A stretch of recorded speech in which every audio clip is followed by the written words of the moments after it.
রাজধানীতে ফুটপাতের দোকানের চাঁদা নিয়ে দ্বন্দ্বের জেরে রমনা থানা স্বেচ্ছাসেবক দলের বহিষ্কৃত আহ্বায়ক বিল্লাল হোসেন তালুকদারকে হত্যা করা হয়েছে। নিহতের স্বজনদের অভিযোগ, রমনা থানা যুব দলের আহ্বায়ক দিদারুল ইসলাম বাবুর নেতৃত্বে এই হত্যাকাণ্ড সংঘটিত হয়েছে। এই ঘটনায় মামলা প্রক্রিয়াধীন বলে জানিয়েছে পুলিশ। রাজধানীর মৌচাকে ফুটপাতের দোকানের চাঁদা নিয়ে দ্বন্দ্বের জেরে থানা স্বেচ্ছাসেবক দলের বহিষ্কৃত আহ্বায়ক বিল্লাল হোসেন তালুকদারকে ছুরিকাঘাত করে হত্যা করা হয়। সোমবার রাত 8টার দিকে মৌচাক আনারকুলি মার্কেটের সামনে এই ঘটনা ঘটে।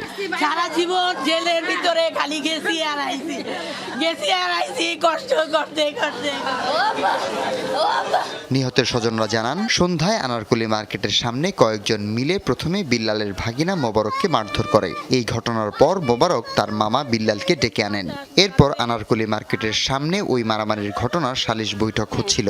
তখন যুবদলের রমনা থানার আহ্বায়ক দিদারুল ইসলাম বাবুর সাথে তর্কাতর্কি হয় বিল্লালের। এক পর্যায়ে বাবুর নেতৃত্বে তার অনুসারীরা বিল্লালের বুকে ছুরিকাঘাত করে। সঙ্গে সঙ্গে তিনি মাটিতে লুটিয়ে পড়েন বলে অভিযোগ। আমার ফুয়া তবে আকাশ বাইরে মারতে নিছে, কিন্তু আকাশ বাইরে সরে গেছে, পারে নাই। পরে 4-5 জন মিলে আমার আব্বুরে ধরে সাইডে নিয়ে গেছে। পরে আরেকজন ছিল, ও কি করছে, গিয়া বুকের ভিতরে ডাইরেক্ট ছুরিটা দিয়ে পাল মাইরা দিয়া দৌড় দেওয়া চলে গেছে।